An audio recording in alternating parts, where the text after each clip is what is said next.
Hey guys, welcome to the review here on Go Mango. No! Anyways, as always, I'm your host of Cinder Blaze. With me today we have. The frozen Stratos. Anyways, let's jump right into this review. And surprisingly, Yeah. I'm serious about this. Surprisingly, this is a decent episode. Yeah, honestly, I It's agree. like don't get me wrong. There's still like a lot of weird, just like the random bad Saber stuff.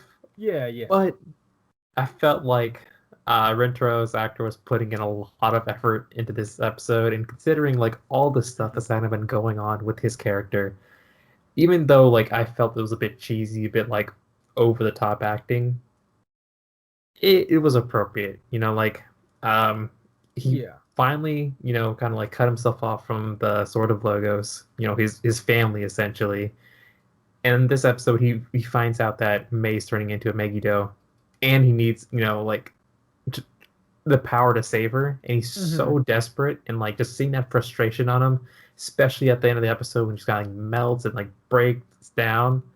I was like, man, this this is probably one of the few times that a writer is going to deserve a power up. I don't know how he's going to obtain it, but they're building up towards it, and I'm Yeah. I'm actually like looking forward to if he gets it next episode I or know, yeah. later down the line. Like you can't not have one at this point. Also, I had a criticism last week. I mean, we talked about it. Like, they were using Yuri as a very easy way to like not have the plot affect the characters.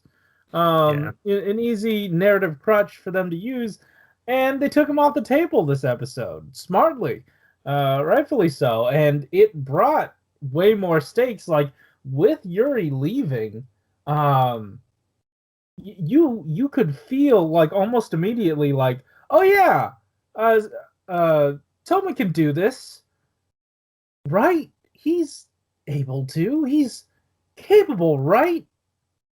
And the doubt starts sort of like getting at you, and then as the episode progresses, they made it a little more difficult for him to use his ability. Now, that only happened in the first encounter, and they immediately dropped it in the second encounter for some reason. Um, but it was at least interesting to see that they were on the ropes and losing. And that's where we're getting really good character stuff with Blue. And I agree. Well, to an extent, I agree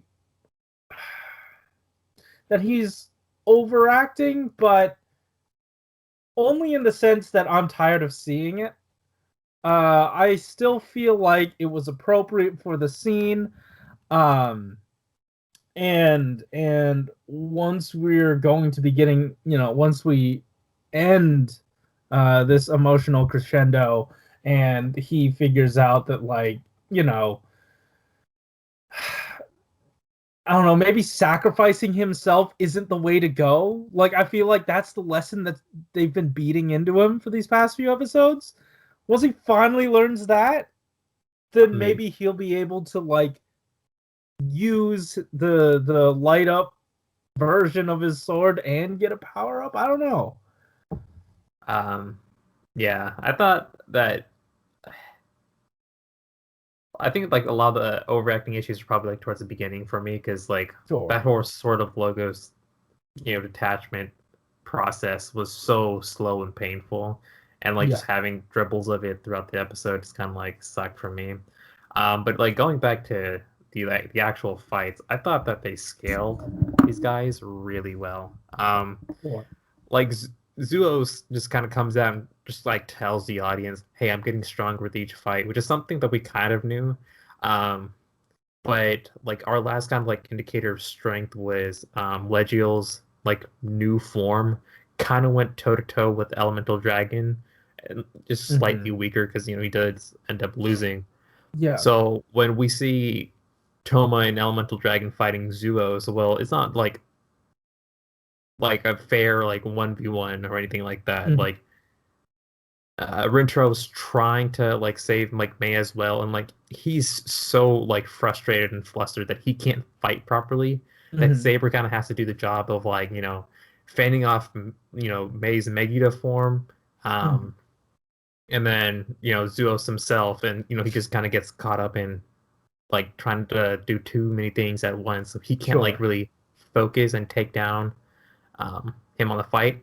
Plus, Zeus is trying really hard to defend like the Megiddo to make sure that that process goes all the way through, which is something that they haven't really had to deal with the prior Megiddo, like Yeah. the one with like the two or with the twins, basically. Yeah. They just kind of left that out there to see what the heck would happen. Like that was like an experimental one, but like for some reason Zeus really wants this one to kind of like transform, probably just to mess with the Rintaro really bad because he just Yeah. hates that guy for some reason. He just hates the color blue, or maybe just feels like some rivalry with it. He has to be the best blue in the series.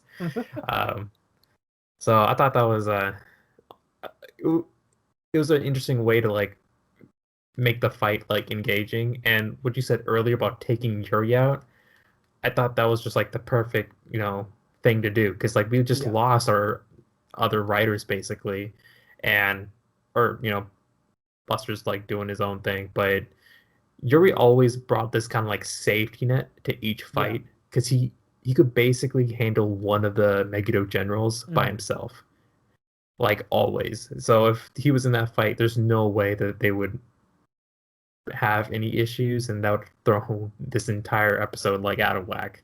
And Yeah. that's something that they probably would have done, or that's the type of stuff that they've already done in prior episodes where Yuri just kind of like softens in the entire episode basically.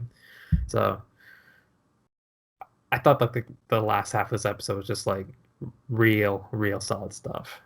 And I'm really looking Yeah. forward to what happens next. Like Yeah. the only misgivings I have about the end is like, oh no, she captured people into little charms. You can't attack her now. Oh wait, you can.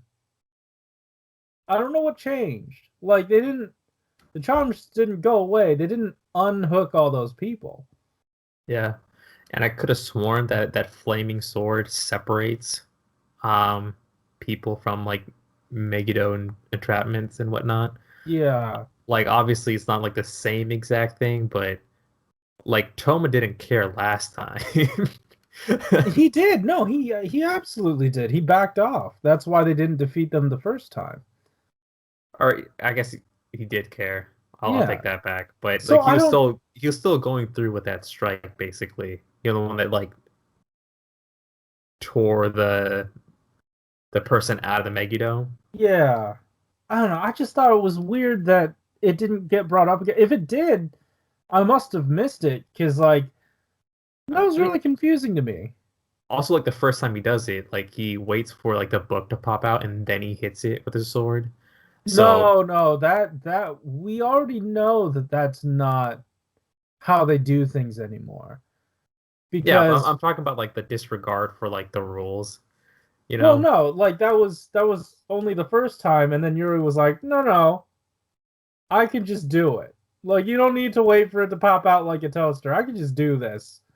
And then eventually Tama ends up being able to just do that. So I Yeah, feel like but I'm that was internally like the internal logic was consistent, but this one, I don't know why the charms just didn't factor into his strike anymore. I I just they maybe just wasn't paying enough attention, but yeah, I guess I uh, just thought like move on from that whole thing. yeah. Um, Also, before we move on to things, Sophia was in this episode. Did you know Oh, that? I was just oh, skipping through and I just saw like 3 or 4 frames of her. I was like, what? I forgot that she was back. And I forgot yeah, that a lot of the beginning of this episode was devoted to, welcoming her back and just trying to reestablish that status quo from like episode like 2. yeah. I I wonder though, like she gave May that key or whatever. Like we got reminded of it, which is good because I forgot she gave her a key. I forgot she did anything to be honest, but she gave her the key. She gave her the book. Um, But did she ever have those like, headache things whenever a Megid appeared? I don't recall like the actual headaches, but I do think that she was the one that kind of like told them when they Yeah, would be yeah, coming. So maybe like after she gave May that book, then she started having headaches. So maybe it's like yeah. a source of her power, and it just kind of like affects her a lot more now. So that could Mhm. be a thing, or it just could be like that little like jewel just smacking her on the head too many times, and just kind of. But yeah, that's obviously not the case. Yeah. Um, Anyways, did you have anything else to say before we dived into comments? No, let's dive in. Alrighty then. So, first comment comes from Double the Unknown. Kento has the sand and Rintaro has freshly cut grass. I forgot he was grazing on that like a cow at the end of the episode. Any episode with Rintaro and May interactions is great, so I very much enjoyed this one. By the way, I'm not sure if you've mentioned this, but before, back when they did the special Reach Swordsman, the Rintaro one focused on retelling some of what he did on that side mission Alex wishes he saw. Oh, See, this is stuff that like I hate about this series. They took yeah. so much of that character development away from the actual series, and it's so hard to like like find them when you're just like going through the series. So I'll Yeah, try to like I shouldn't have to watch a different show to enjoy your main show. If I enjoy your main show, I will watch your extra shit. If I don't, I will not. Don't put the good shit elsewhere. Put it yeah, in the show. because like I was about to respond like your first half. I was saying like, I wasn't a big fan of like the Rintaro and May interactions this episode because it feels like there's been such a huge drought of interaction between him and May. Like obviously like they talked like once or twice, but like he's not really interacting with her all too much because Yeah. he was so stubborn. I like I didn't really get that strong emotion he was feeling towards May in this episode as much. Like because I didn't really see their chemistry throughout the entire series because they just weren't a thing for most of it, to be honest.